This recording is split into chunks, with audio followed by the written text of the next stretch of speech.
صلى الله عليك يا أبا عبد الله وعلى الأرواح التي حلت بفنائك. صلى الله عليك يا بنت محمد ويا بنت علي والزهراء. صلى الله عليك يا أخت الحسن والحسين. صلى الله عليك يا حوراء ويا أم المصائب. صلى الله عليك يا عالمة غير المعلمة ويا عقيلة بني هاشم.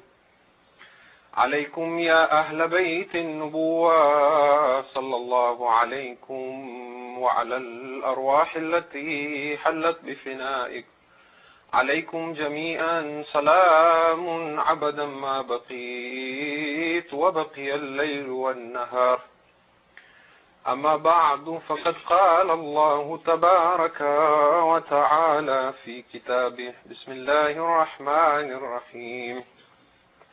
يا أيها الذين آمنوا استجيبوا لله وللرسول إذا دعاكم لما يحييكم. صلوات على محمد.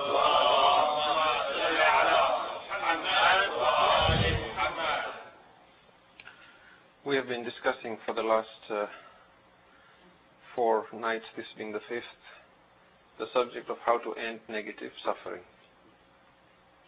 We have talked extensively about how the human ego is formed. We have talked extensively about various methods and techniques by which one can disidentify from the false identity in oneself that one mistakes to be the real me, and how to connect with the real me so that thereby one can connect to Allah subhanahu wa ta'ala based on the famous hadith, Man arafa nafsah faqad arafa rabbah.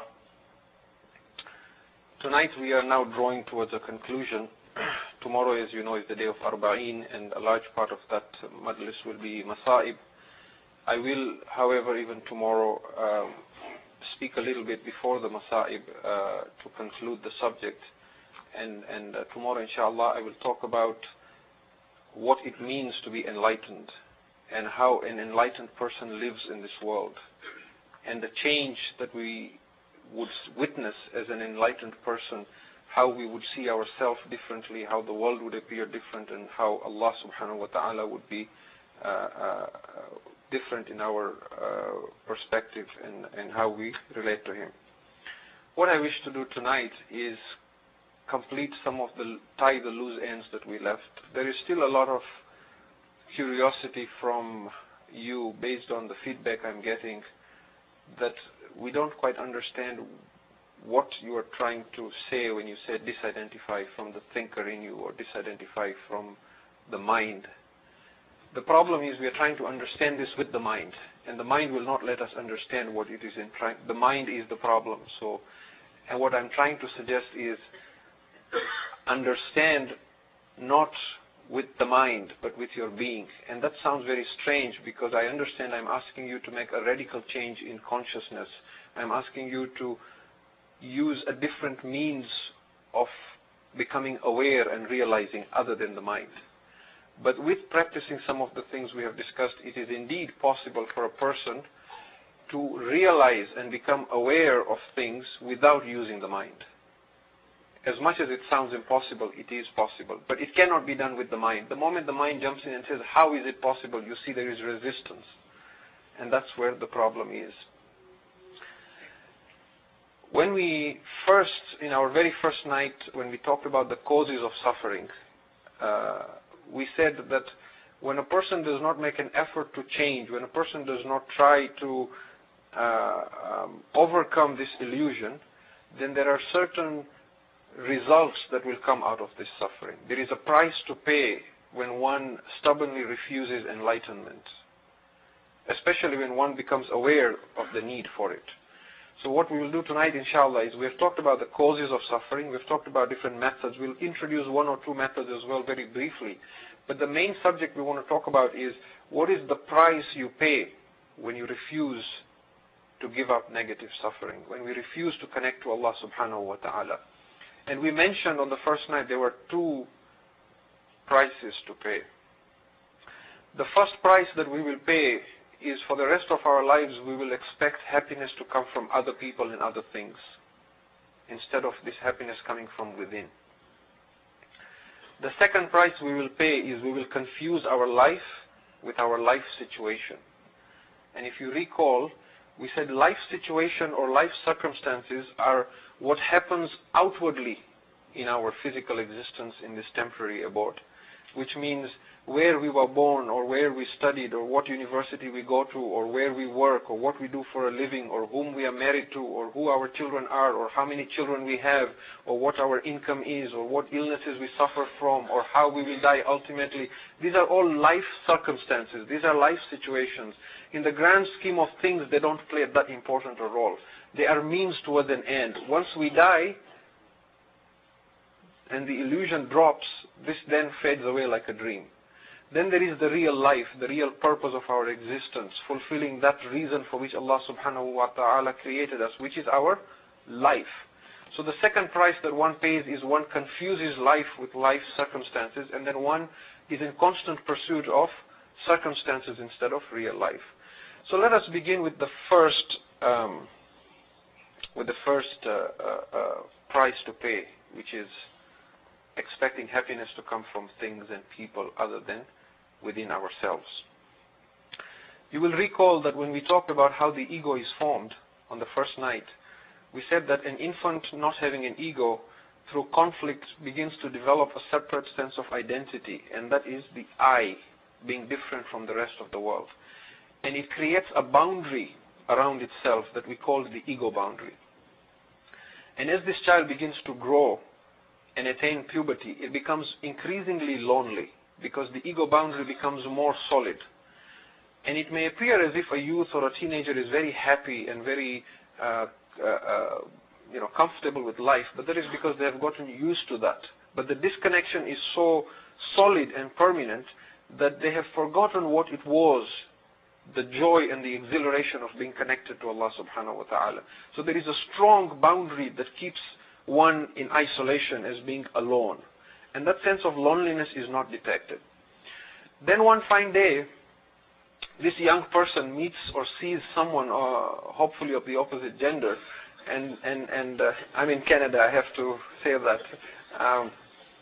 And there is something that changes within. The heart misses a beat, and we call that falling in love. And while that isn't real love, it is a glimpse of what real love may be like. And when that happens, there is a deep, intense feeling of joy that overtakes it. Most of us who have been married for a couple of years, we don't remember this anymore. I'm also going by knowledge from books. But those who are engaged and so on, somebody once asked me, said, I've been married for 10 years. I don't feel about my wife the way I used to feel when we were engaged. When I was engaged, I used to bring her gifts and flowers and, shower her. And girls, even when they're engaged, we normally say to them, enjoy while you can, take as much as you can, because later on you won't get this, right?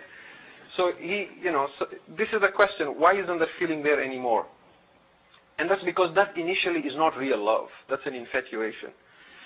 From a psychological point of view, there is now a temporary collapse of the ego boundary. That false sense of I that was built, it drops temporarily. And that connection, that joy, that exhilaration of being connected to Allah is experienced, but it's not with Allah, it's with another creation of Allah. But at that moment, for that short phase, the person who is in love believes that the person he or she is in love with is perfect. So there is that exhilaration, there is that, the whole world fades away. Nothing is important. Food is not important. Sleep is not important. Family, nothing is important except that ashiq and ma'shuq, the person that the person is in love with. And that goes on for a bit. Then, they get married, they start seeing that we are all human and we all have faults and none of us is perfect. And there is conflict again, just the way there was conflict with a newborn child, where the child was hungry but the mother was not there to feed, or the child wanted to play but there was no one to play with it. So in the same way now, the husband wants to watch sports but the wife wants to go shopping and this and things like that, and there is conflict. And suddenly there is a feeling that, oh, I thought you were going to make me happy, but now, it seems like I married the wrong person, right? And so from, again, a psychological perspective, the ego boundary that had collapsed, it snaps back into position. And now a person becomes even more lonely. And then there is pursuit of other sources of happiness. So that falling in love is actually not real love, because if you then review that in retrospect, you realize that even when you are in love, there was a neediness to it. There was a clinging tendency towards it. It was like a drug where one was addicted, where it gives you a high, and then when it's removed, there is depression after that. Whereas in real love, there is no hate ever. Where there is real love, there is no rise and then a fall or a reversal. And that is why in that falling in love state, which is mistaken to be real love, even if one of the two feels threatened that one of them might pull out of that relationship, there is the ego fears that it's going to lose that, that joy that it had. So then there is blackmail, or there is jealousy, or there is anger, or there is fear of loss. And in fact, if one of them does leave from the other, either through a divorce or through demise, then there is intense despair or grief or depression that comes out of this. And the question then is, where is the love then? If this was real love, where was it? Was it real love, or was it just an addicted clinging? Another question we might ask ourselves is, sometimes we have a relationship with someone, and because of this being unenlightened and negative suffering and wanting to blame someone else for our problems, we hate someone who is related to us or who lives with us. And while they're alive, we despise them and wish they were dead. But if they die, we are afraid of losing them. We are afraid that the person we love should not die. If we got a call, said they had an accident or something, we would panic. Or if we knew they were on the verge of dying, we would be extremely depressed and upset about it. Yet when they are happy and alive and healthy, we don't want them.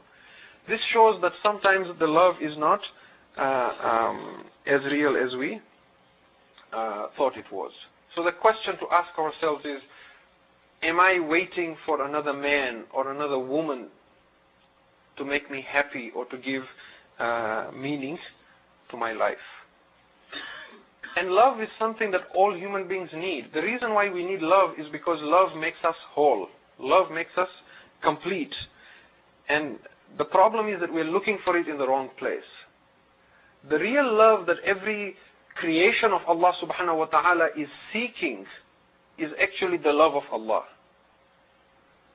But we seek it through other means, and sometimes that becomes the primary focus, and instead of being just a way of understanding the love of Allah, it becomes our focal point, and we begin thinking that that is the real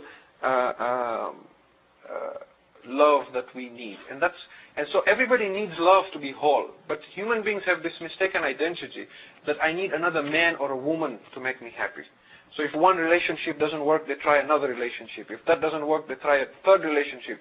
And they keep running after, and then of course there is the movies and the stories from the time we are children. There is the prince and the princess who ride away happily in the sunset. So there is this idea always that, marriages are made in heaven and there is somebody out there who is perfect for me. When in fact, happiness can only come from within. There is a hadith from Imam Zainul Abidin salawatullahi wa salamu alayhi,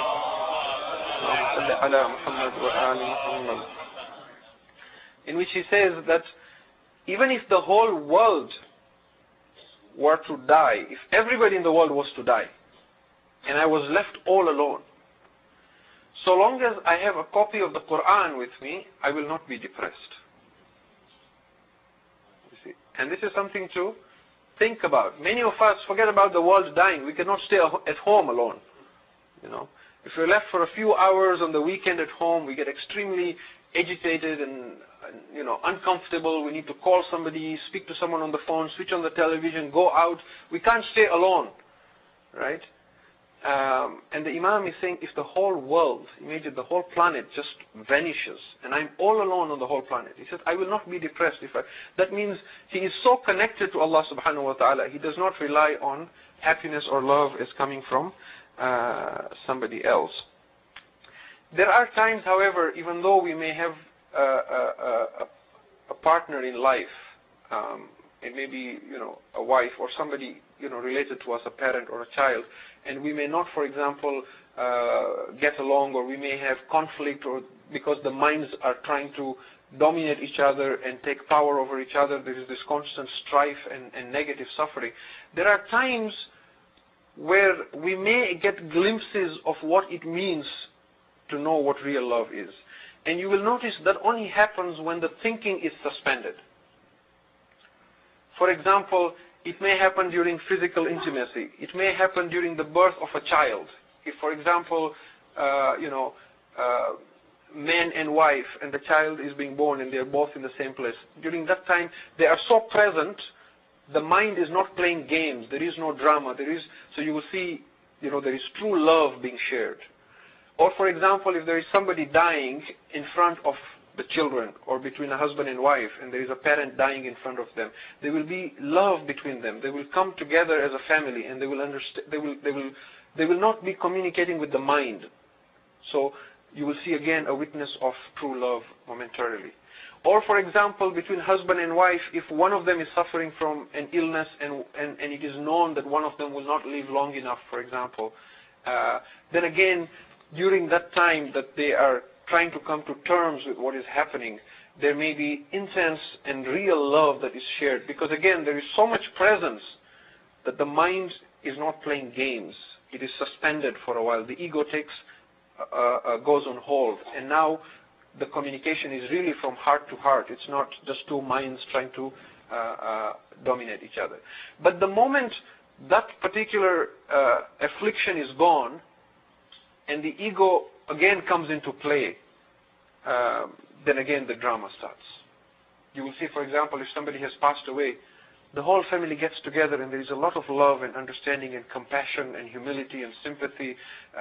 They will mourn together, they will attend the funeral together, they will carry out the burial rites together.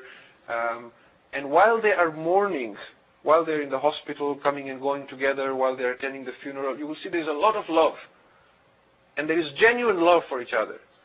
Once that fades away, then the issues of inheritance and this and that and all those arguments and fights, then everything snaps back. The ego snaps back into position. And then the drama starts again. And then again there is conflict. And again there is fight. And there is blame. And there is guilt. And there is anger. And there is all forms of negative suffering. So the gist of what I'm trying to say is that true love has no opposite. If we say to someone, I love you, but then there are times we hate the person, then that is not true love. It's as simple as that. Because love has no opposite. And inshallah, tomorrow as well, when we touch about the enlightened people, what it is to be enlightened, okay, in relation to that, some people say it is very difficult to live with an enlightened person.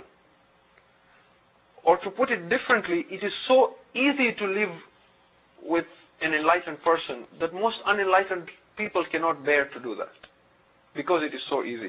And the reason for that is because the ego needs problems. It needs conflict to survive. We've talked about this extensively.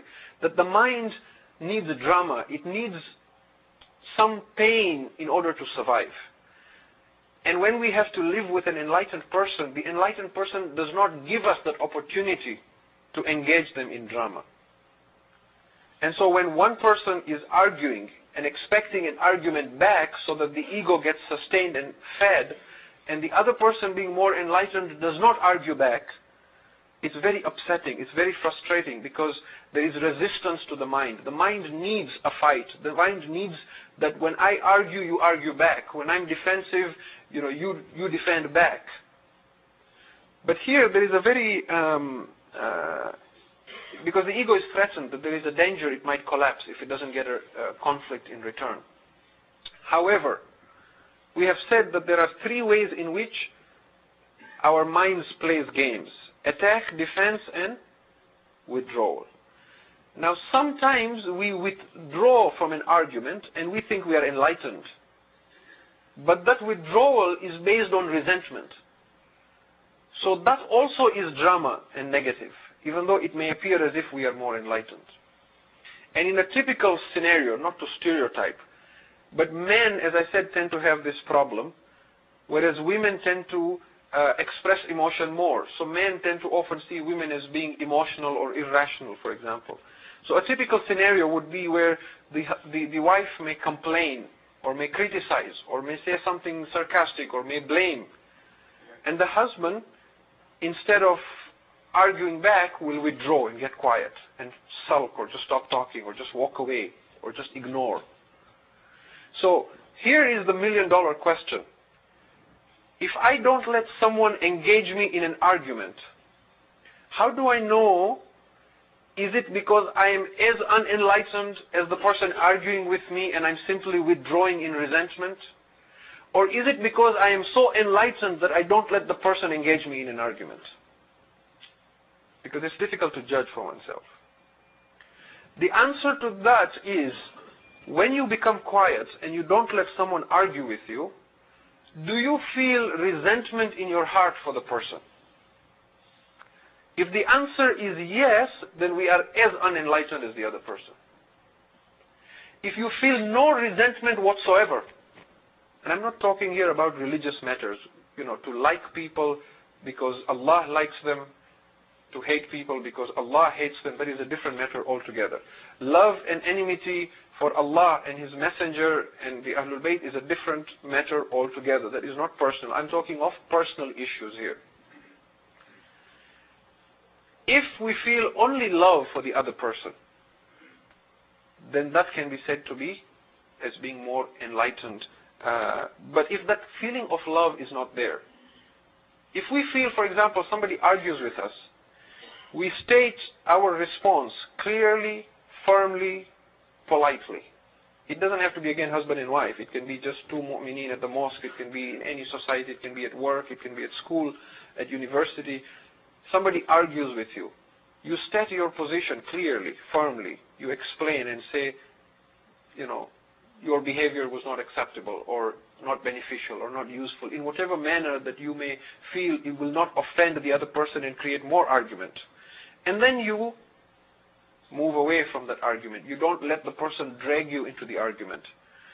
And you don't feel any ill feeling or any resentment or any hatred. All you feel is love and compassion for the other person. That one day, inshallah, they will mature and understand that what they're doing is not productive. Then that is truly you have attained a status. But if you withdraw and there is resentment in the heart, if there is anger, if there is hatred, if there is this desire of walking out or throwing someone out, then that is a sign of being as unenlightened as the other person. And it is for this reason, my dear brothers and sisters, that I have a firm belief that marriage is so important. I have attended, for example, seminars and workshops where youths come together with some elders and they talk about marriage. In fact, on one occasion in Vancouver, they had a workshop on marriage, and they asked the elders of the community to give advice to the youths on marriage. So there was a big circle, and there was chairs all around, and people who had been married for 50, 60 years who had this experience now on marriage. They're giving advice to the youths. And the advice was totally on a physical plane, which bothered me. Because the advice was as follows, and this was for the boys. The girls were, again, having their own discussion, so I don't know what was happening on the other side. But on the man's side, the discussion was, get married, otherwise you'll fall into sin. You have to protect. Now that is true, absolutely. There is a hadith numerous to say that whosoever gets married, half of his iman is protected. When a person gets married, shaitan mourns that this person can now not be misled. Because there are physical desires that are so powerful that the Quran also makes mention of them when it talks about Yusuf alayhi salam and so on, just to show how a human being who is also pious and sincere can destroy their akhirah because of not being married. So that is definitely important. But that is not the only reason to get married. Marriage teaches a person to become mature, because when you get married, you're getting married to someone who is not your blood very often. And you see, when we fight with our siblings, very often we make up very easily. You know, when we are young, we fight with our brothers, our sisters, and so on, and we grow older, we fight. But there is a blood relationship which always pulls us towards each other. And we'll, at some point, you know, come together again. You know, in Swahili they say the teeth of a dog do not bite each other. Right? They say, meno za mbwa hazitafunani. Meaning, a dog or a tiger or a lion, their teeth, they will not, even though they're very sharp, they can rip you apart, they will not bite each other. So you will hurt your brother, your sister to a degree, but not to a point that is irreparable. But in marriage, two people who are from a totally different background are coming together. And now there is a challenge. When you look at it from today's point of view, in today's world, it doesn't make any sense to get married, really. Right? Because there is so much expectation from each other. Unlike in the olden days where marriage was not where you got together expecting each other to be responsible for each other's happiness. But in this day and age, because it is so glorified as being something, you know, made in heaven and perfect and so on, when people come together in marriage, there is so much expectation from each other that it's so easy for that expectation not to be met. And that's why then you have a lot of problems in different relationships. But why would Allah purposely ask us to engage in something like this, where there is so much chance of conflict or strife?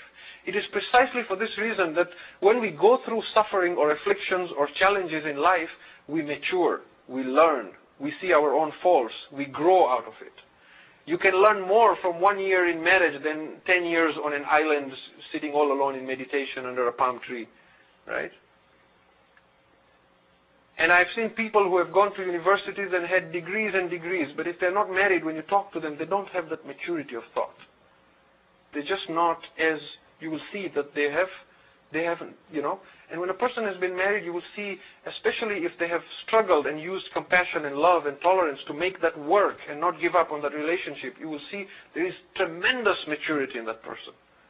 And so, you know, I don't want this whole lecture to be about marriage, but just to mention that, you know, when we talk of negative suffering, there are more opportunities to learn with the people who are closer to us. But coming back to our subject of how human beings, if they do not try and become enlightened, then they will expect happiness from others. Think about how, as we went through life, we thought a certain hobby will make us happy, it failed. Then we thought a certain career will make us happy, then it didn't work. Then we thought if we get married, we'll become happy, then it didn't work. Then we thought if we have children, we'll become happy, then it didn't work. Then we thought if we have, when I say it didn't work, I don't mean we're all unhappy waiting to drown ourselves. I mean that it didn't give us this perfect state of happiness where there is absolutely no unhappiness ever, right? Then we thought if we buy a home, we'll become happy, then that didn't work. Then we thought if we have furniture, it will become, you know, life will become better, it didn't work. Then we thought if we buy a car, and we keep running after, you know, possessions, people, and the constant hope is that something out there will make me happy. And yet the Quran keeps saying again and again, Allah bi dhikrillahi tatma'innul qulub, Allah bi dhikrillahi. There is nothing that will make you happy except the remembrance of Allah. Why? Because we have wired you. We know exactly what it is you need. And we are telling you that your only cure is Allah subhanahu wa ta'ala. Unless you connect to Him, you can keep running after things until your last day, and on the deathbed you will realize that it was nothing that could have ever made you happy except knowing Allah subhanahu wa ta'ala. That is inner happiness and inner stillness. And the whole, you know, yesterday I told you the whole media industry would collapse if human beings became enlightened, because there wouldn't be so much noise being produced. In the same way, the whole advertising and marketing industry would collapse if human beings became enlightened. Because the whole marketing industry and the whole advertising industry is based on this idea that something out there will make you happy. You switch on the television and look at the ads. You know, there is this constant message that if you are unhappy, drive this car, and you know, this will happen to you, and use this lotion, and this will become this, use this, and The whole world of advertising and marketing is based on this, that you need something to become happier. But when human beings realize that no matter what chaos is happening on the outside, if I have inner peace within, then I don't need anything else to make me happy, then this whole industry would collapse. If you can recite aloud, Salawat ala Muhammad wa ala Muhammad.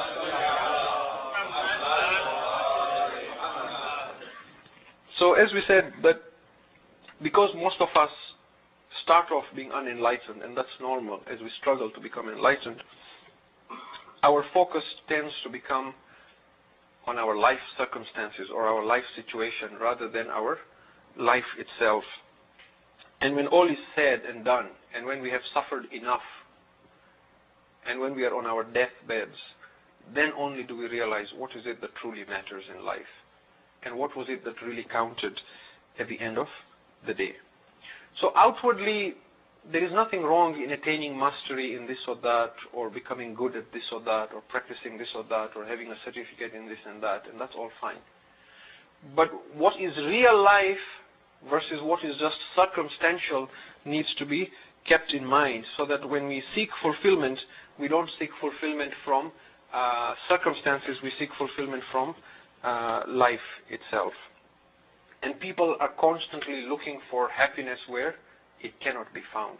There is one lengthy hadith in which Allah subhanahu wa ta'ala speaks to the Prophet Dawood alayhi salam in this hadith al-Qudsi, and he says, Ya Dawood, ja'altu al-khamsa fi khamsatin wal-nasu yatlubunahu fi khamsatin ghayriha fala yajidunahu.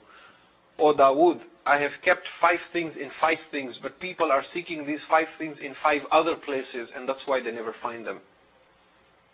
And in that, the last thing that Allah subhanahu wa ta'ala says to Dawood, he says, Ya Dawood, وَجَعَلْتُ الرَّاحَ فِي الْجَنَّةِ وَالنَّاسُ يَطْلُبُونَهُ فِي الدُّنْيَا فَلَا يَجِدُونَهُ. And I have kept happiness in paradise, in Jannah, but people seek it in this world, and that's why they never find it.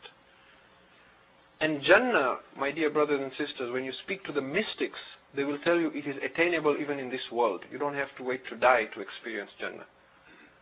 Because the Quran says, كَلَّا لَوْ تَعْلَمُونَ عِلْمَ الْيَقِينِ لَتَرَوُنَّ الْجَحِيمِ.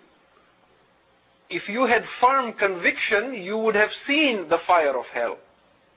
So the same is for Jannah. If we become enlightened, there is the famous hadith where the young man came to the Messenger of Allah, peace be on him and his family, and said that, Ya Rasulullah, my condition is such that, when I think about the fire of hell, it is as if I can hear the people being tormented in the fire, and I feel as if I am burning in the fire. And when I think of Jannah, it is as if I can hear the beautiful sounds of Jannah, as if I am in Jannah. And the Messenger of Allah said to him, preserve this state of the state that you have. And he prays to the Messenger of Allah for martyrdom, and then he gets martyred in the battle of Uhud. So, do not judge happiness as something that can be attained only from outside, because that has rise and falls. Today you are somebody, tomorrow you are nobody. Today maybe you may be popular, you may be a public figure, people who meet you do salam to you. Tomorrow you grow old, you move to another country, now nobody knows you. Then who am I? And there is this question, who am I now? I'm just another old man.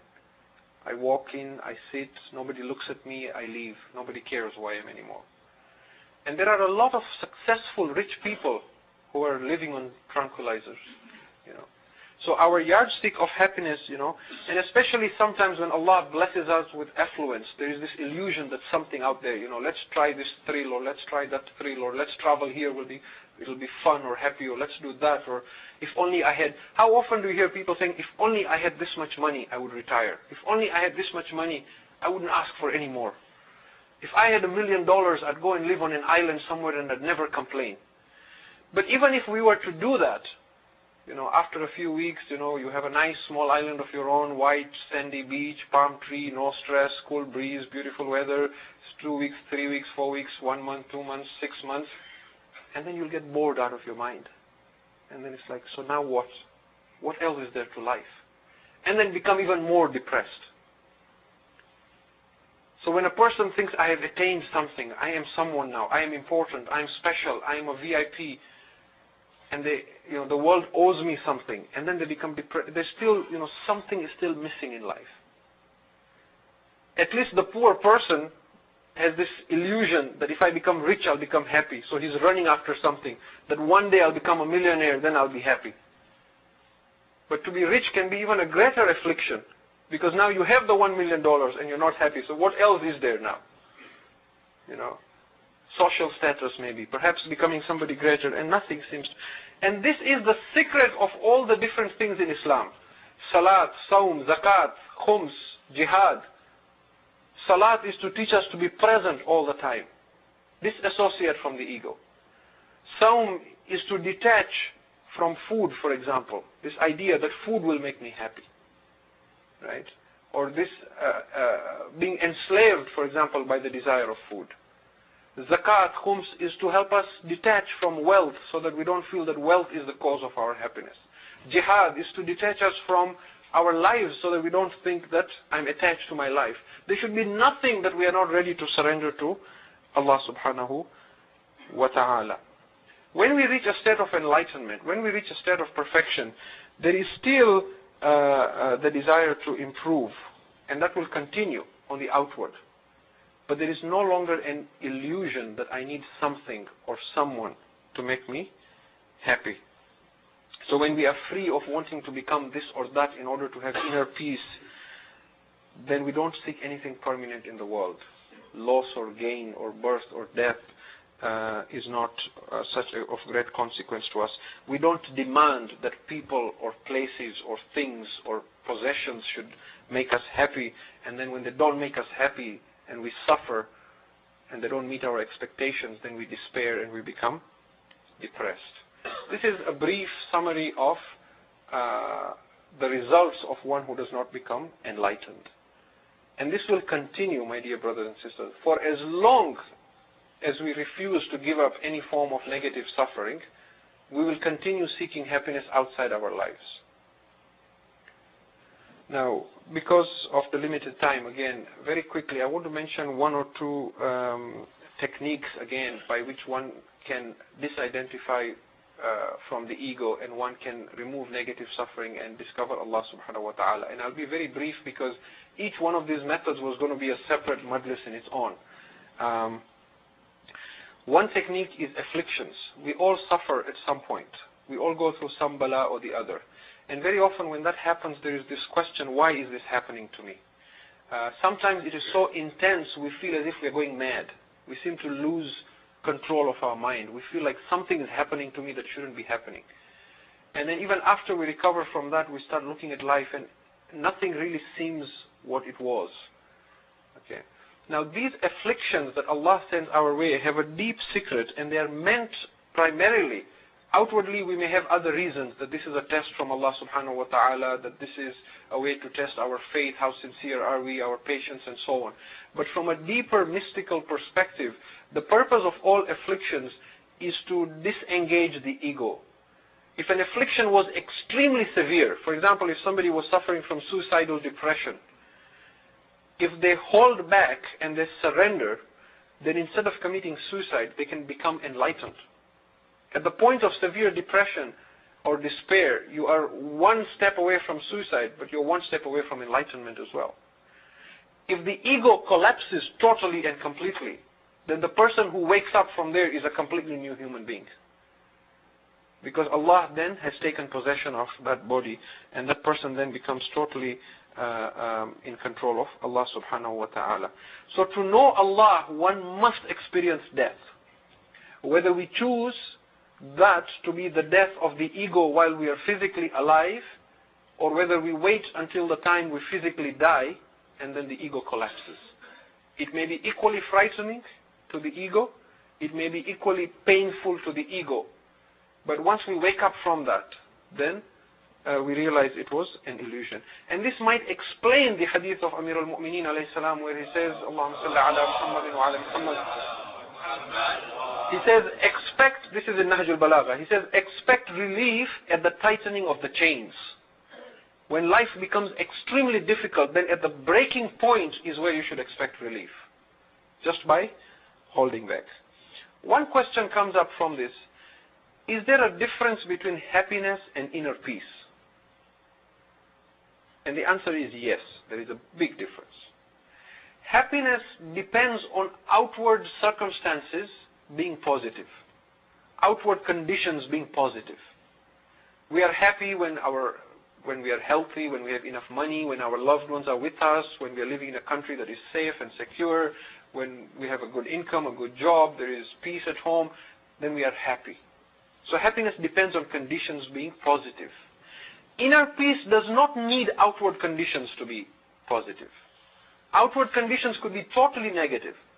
The doctor may have told you you've got cancer, you're going to die in 6 months, you may have a terrible relationship at home, you may have no job, you may be poor, you may be hungry, there may be a whole qiyamah taking place for you on the outside. But you could still have inner peace within. You see? And we have mentioned this as well about Imam Hussain alayhi salam in Karbala, that on the outward, there was all kinds of chaos taking place. The weather was against him, hunger, food, emotion, death, fear, all these things on the outward was being pushed towards him. But inwardly, you don't see him depressed. You see Allah calling him, Ya ayyatuhan nafsul mutma'inna. O you soul at complete peace. O you who are in complete tranquility. And this is the status that we want, that inwardly there should be inner peace. When negative suffering is removed, that is what we want inwardly. Outwardly, it will change. In a world of form, in a world of, birth and death, where things are temporary, there will be good days and bad days. But inwardly, they can be in peace. So some people may also ask that, supposing I keep my thoughts always positive, then isn't it true I will always be happy? If I always look at things positively, will I not always be happy? But the question is, do we really know what it is that will make us happy or unhappy? There are people who have had a lot of health and wealth and loved ones, but they have not been happy. There are people who have found happiness through illness, through poverty, through death. It has made them compassionate. It has made them real. It has made them humble. It has made them deep. This is why Allah says in the Quran, وَعَسَىٰ أَن تُحِبُّوا شَيْئًا وَهُوَ شَرٌّ لَكُمْ وَعَسَىٰ أَن تَكْرَهُوا شَيْئًا وَهُوَ خَيْرٌ لَكُمْ. It is possible that you love something, but it is bad for you. And it is possible that you hate something while it is good for you. وَاللَّهُ يَعْلَمُ وَأَنْتُمْ لَا تَعْلَمُونَ. And Allah knows better what is good for you. You don't know. That is why when we read dua as well, we don't say, oh Allah, give me this, give me that. We say, oh Allah, if it is good for me and you are happy with it, then give it to me. And the test of a person is when you desperately want something. Because I've seen people who pray like this all the time, but when they really, really want something, they say, can I not just bend the rules once and say to Allah that just this once, just give it to me. Just don't, if it is good or if you are happy, just give it to me because I really need this. Right? When they need that one thing. But that is the test. And very often, if He gives it to you, you will find that is exactly what you didn't want. It will turn out to be the curse of our lives. Right? So, very often we don't know what it is that would make us happy. So, the question is that, if I am pretending to have inner peace in me, or if I have inner peace and there is all these bad things happening to me outside, am I not just pretending that there is nothing happening when there is something bad or unhappy? Am I not just pretending? Again, I want to emphasize this. It is impossible to be happy when something negative happens if there is physical suffering or emotional suffering. If somebody you love dies, it is unnatural to pretend to be happy. You should be sad. You should cry. There is nothing wrong with that. What we are striving for is inner peace. It is possible to have inner peace and be sad on the outside. That is the point. We don't have to pretend. Let us be natural, let us be human. We lose someone we love. We meet someone we have not met after a long time. Let us cry like little children. There is nothing wrong with that. Let us be happy when there is time to be happy. Let us grieve when there is time to grieve. But the inner peace must be there. There must not be loss of hope or emptiness or loneliness or depression or a feeling that Allah has abandoned me or He is not there for me anymore. And another point also that we need to realize is that once we become enlightened, then we control our mood. We don't let someone else control our mood. If I can engage you into an argument whenever I want, then you really are not a free person, because I can play with you like a puppet. I know exactly what to say to infuriate you. I can shout at you, and I know you'll shout back at me. We need to be in such control of our souls and our minds that if you shout at me, I will think about it. You know, like Americans, the American government likes to say, we will respond at our time, at a time of our choosing, and our, not with that arrogance, but there is control of a human being. That I control my mood. You don't control my mood. And when I respond, I will say that which is haqq. I will not swear. I will not abuse. I will not be dragged into becoming rude or sarcastic or blaming or angry or respond in fear or worry or have anxiety. I will say that which needs to be said, and then I will observe my mind as it tries to resist that. There is also meditation. And finally, another great method by which one can learn to connect to Allah subhanahu wa ta'ala is listening to silence. I was also going to do another whole majlis on just this, but very briefly speaking, silence is a very useful portal in connecting to Allah subhanahu wa ta'ala. Somebody once said, silence is the language that God speaks. Everything else is a bad translation. Okay? And that is because words are just labels. Words are just signposts. Okay? If your name is so and so, you are not that name. If I call a chair, the word C-H-A-I, that's just a word. And when we say things, we get used to speaking in relative terms. We treat them as being absolute, but they are not very often absolute. So when we learn to listen to silence, just sitting quietly and listening to silence, it changes, it alters our consciousness. Suddenly we now become aware of the silence, and then there is a stillness that comes into our selves. And only silence can bring about an awareness or a consciousness of something that is beyond the mind. Noise works with mind. Silence works with the real me, which is beyond the mind.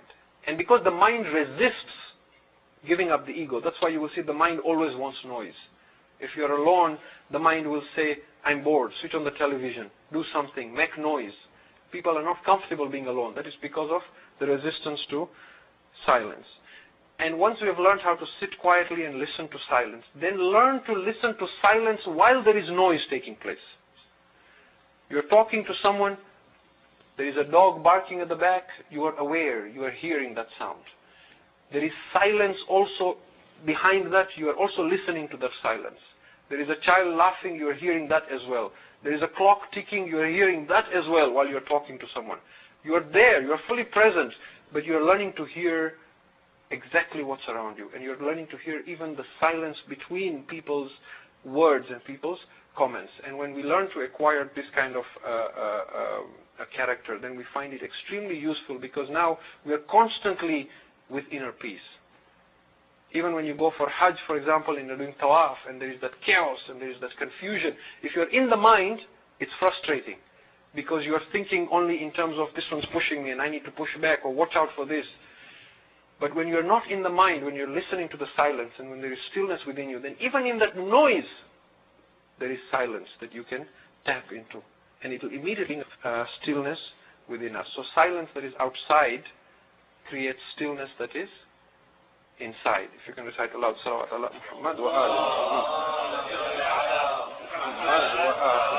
Muhammad.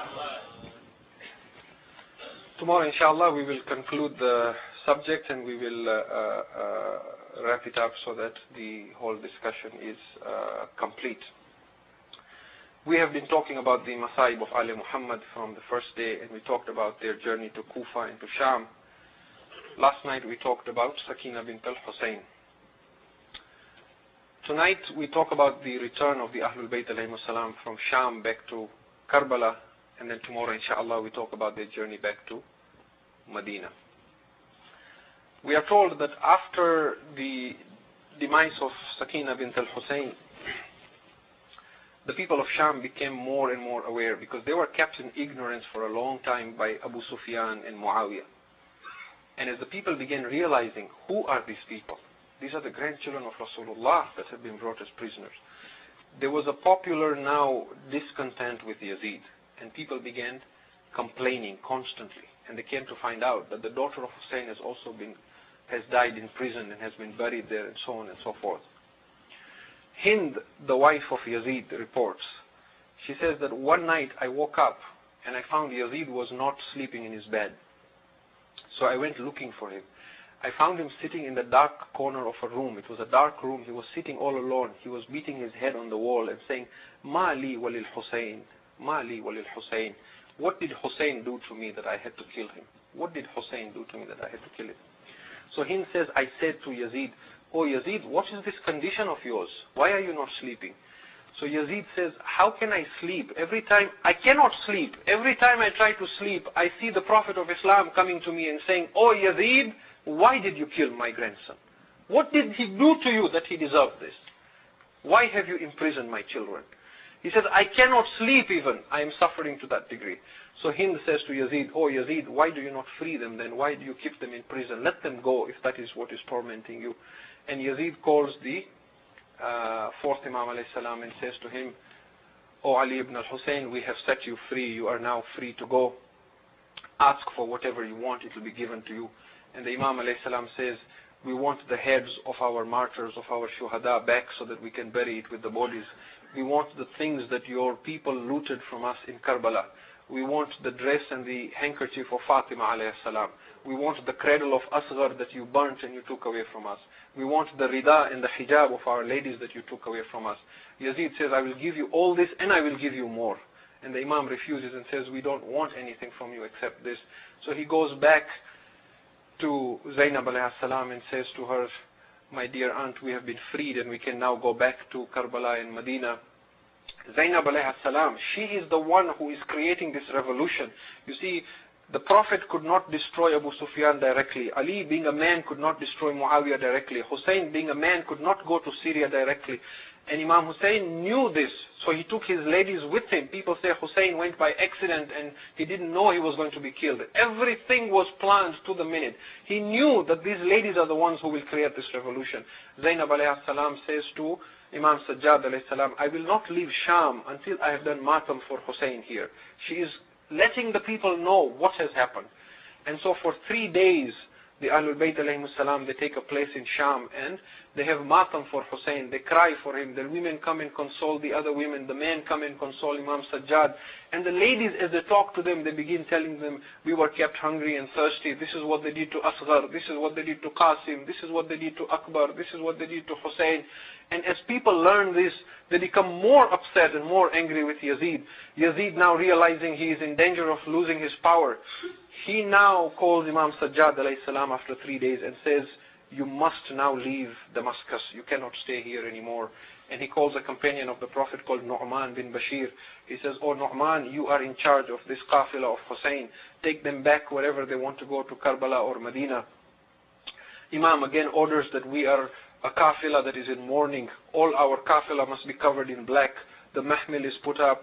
Yazid again offers the women money. He says to Kulthum, I will give you as much money as you want for the death of your brother. And he opens up his treasures and says, take what you want from this. And Kulthum says to him, Ma aqalla haya'uki ya Yazid. How shameless you are, O Yazid. You have killed my brother and you are offering me money in exchange for his death. La yakunu hada abada. We will never take any money from you. The qafila now begins to leave from Sham. And as they are leaving, Zainab alayhi salam says, we must go by the prison once more. Sakina must be bid farewell. And again she goes to the prison where they were kept in Sham, and she begins talking again to Sakina alayhi salam. Oh Sakina, you wanted to go home. You always asked, when will we go to Medina? We are going back to Medina now, Sakina. Rise from your grave. I promised your father I will take you with me. Why is it that you do not respond? And we are told in hadith that Zainab alayhi salam called the women of Sham and said, Oh women of Sham, we are leaving our little daughter with you in this prison. When you have a chance, do not ignore her. Go by her grave and recite Fatiha for her. And the qafila now begins leaving from Sham, going towards Medina. When they come to the fork in the road where the road parts towards Medina and Karbala, Zainab alayhi salam says, I will go to Karbala first and cry for Hussein. I was not allowed to cry for my brother. The qafila now starts going towards Karbala. In the meantime, we are told an eminent companion of Rasulullah, Jabir bin Abdullah al-Ansari, leaves Medina. He comes for the ziyarat of Hussein. Jabir bin Abdullah is the first zawar of Hussein. He sets the tradition of going for the ziyarat of Imam Hussein. He sets the tradition of the Arba'een as well. He arrives in Karbala on the 20th of Safar, and we are told Jabir bin Abdullah at that point was blind. That is why he was not able to help Imam Hussein. He was an old man holding a stick, and he had a slave with him. In some traditions, he had a companion with him called Atiyah bin Sa'ad. But in the tradition that he had a slave with him, he tells the slave, take me to Furat first. He goes to Furat, he does ghusl, then he comes walking towards the grave of Hussein, crying, Ya Hussein, Ya Hussein, Ya Hussein. And his slave takes him to the grave. When he reaches the grave, he puts himself down on the grave and he cries for Hussein. He calls out, Ya Hussein, Ya Hussein. When he gets no response, then he says, Ahabibun la yajibu habibuhu. Oh Hussein, does a friend not respond to a friend? Then he says, Oh Hussein, but how will you respond to me when your head has been cut off? Then he goes around the grave of Hussein saying, Assalamu alayka ya Aba Abdullah, wa ala al-arwah allati hallat bifidaik wa anakhat birahlik. Peace be on you, O Aba Abdullah, and on the souls that perished with you. And the slave then says to him, Oh Jabir, I can see a smoke of dust in the horizon coming towards us. It may be the soldiers of Ubaidullah ibn Ziyad. Perhaps we should go and hide. Jabir says to the slave, go and see. Perhaps it is my Mawla Zainul Abidin. O slave, if this is Zainul Abidin, anta hurrum fillah. I will free you in the name of Allah. The slave goes quickly to see who has come here. Sure enough, he finds this is the kafila of the Ahlul Bayt alayhimus salam that have come towards Karbala. What a difference between the day Hussein came to Karbala and the day Zainab came to Karbala. When Hussein came to Karbala, he came with such force that Mirza Dabir says, Kis sher ki aamad hai ke ran kaamp raha hai, Rustam ka jigar zere kafan kaamp raha hai. Which tiger has walked into the land of Karbala? Rustam, the valiant soldier, trembles in his shroud at the coming of this tiger of Karbala. This was the way Hussein came into Karbala. But when Zainab came into Karbala, there was a different mood altogether. The land of Karbala was mourning for it. One poet puts this beautifully saying, Karbala ta'zim kar aayi bahan shabbir ki, जाके कदमों से लिपट तू ज़ैनबे दिलगीर की, कैद से छुट कर है आता काफिला ज़वार का, पूछ ले उनसे सितम जिंदान की जागीर का. O Karbala, go out and welcome Zainab. Fall on the feet of Zainab, for the sister of Hussein has come. They have freed themselves from the prison of Sham. Ask them what they have been through in Kufa and Sham. आती है अपनी कमर को थाम के शह की बहन, क्या हुआ तुम पूछ ले, खस्ता कमर Zainab न थी. O Karbala, Zainab is coming, but now her back is bent. She is holding her back and coming to Karbala. Ask her, O Karbala, what happened to you, Zainab? Your back was not bent when you left Karbala. And then again the Sha'ir says to Karbala, he says, O Karbala, तुम सकीना को न ढूंढो तुरबते अब्बास पर, रह गई है शाम में वो लाडली शब्बीर की. O Karbala, do not go looking for Sakina on the grave of Abbas. Sakina has been left in Sham. She has not come with this kafila. Zainab comes to the grave. Imam Sajjad meets Jabir. We are told when the fourth Imam sees Jabir, Jabir comes out and tells him, Assalamu alayka ya ibna Rasulillah. Peace be on you, O grandson of the Prophet. Imam Sajjad begins to cry. He takes Jabir with him and says, Ya Jabir, ha huna wallah qutilat rijaluna. Oh Jabir, this is the place where our men were killed. Ya Jabir, wallah ha huna zubihat atfaluna. Oh Jabir, I swear by Allah, this is where our children were slaughtered. Ya Jabir, ha huna subiyat nisauna. Oh Jabir, this is where our women were imprisoned. Ya Jabir, ha huna uhriqat khayamuna. Oh Jabir, this is where our tents were burnt. Jabir begins to cry. Zainab throws herself on the grave of her brother. We are told Zainab first cries out, Wa akhahu, wa Husayna, wa Habiba Rasulullah. Then Zainab collapses and faints there. They sprinkle some water on her face. When she wakes up, she begins to cry and to recite a martiya for her brother. Again, in the words of a poet, he says, Lahad pe aayi hai bekastari bahan bhaiya, karegi arba'in jayegi fir watan bhaiya. Oh my dear brother Hussein, Zainab has come to your grave finally. She will do the arba'in before she goes back home. Zameen garm pa dekha hai tera lashe ko, मैं बेरिदा थी तेरी लाश बेकफन भैया. I have been through Sham and Kufa, my dear brother. I saw your body on the hot sands of Karbala. I was without a veil while your body was without a shroud. Sakina mar gayi zinda mein karke ranjo alam, main usko chhod ke jati hu ab watan bhaiya. My dear brother Hussein, you gave me an amanat from you to look after Sakina. I could not look after her. I have left her in the prison of Sham. Bawaqt dafn juda lash se mein karna saki, lahu barata Sakina ka pairahan bhaiya. My dear brother Hussein, Sakina's dress was stuck to her body with the blood and the wound. I could not even remove her dress before giving her a shroud or a burial. Jo pooche Fatima Sughra Madine mein tumko, to kya jawab de ye ghamzada bahan bhaiya. If your daughter Fatima Sughra asks for you, oh Hussein, what should Zainab say to her when I go back to Medina? Kuch aur to nahi soghat behre ahle watan. My dear brother Hussein, there is no other gift I have to take back to the people of Medina. Rasan ke neel hai aur tera pairahan bhaiya. All I have are the marks of ropes on my hand and your blood-stained shirt with me, oh Hussein. Zainab cries for Hussein on the grave. When she is done crying for Hussein, she goes to the grave of Akbar and cries, Akbar, is this the day I brought you up for? She goes to Furat and cries for Abbas. Oh Abbas, what did they do to us after you? They tied us in ropes and moved our veils from our heads. Farwa cries for Qasim. Rabab is looking for the grave of Asghar. Where is Asghar buried? I would say again to Karbala, Nanni si turbat ye Asghar ki chupale Karbala. Kya tarapna sun sakoge madare beshir ka? O Karbala, hide the body of Asghar. You will not be able to bear the mourning of Rabab. Ala la'natullahi ala al-qawmi al-zalimin. إنا لله وإنا إليه راجعون رضا بقضائه وتسليما لأمره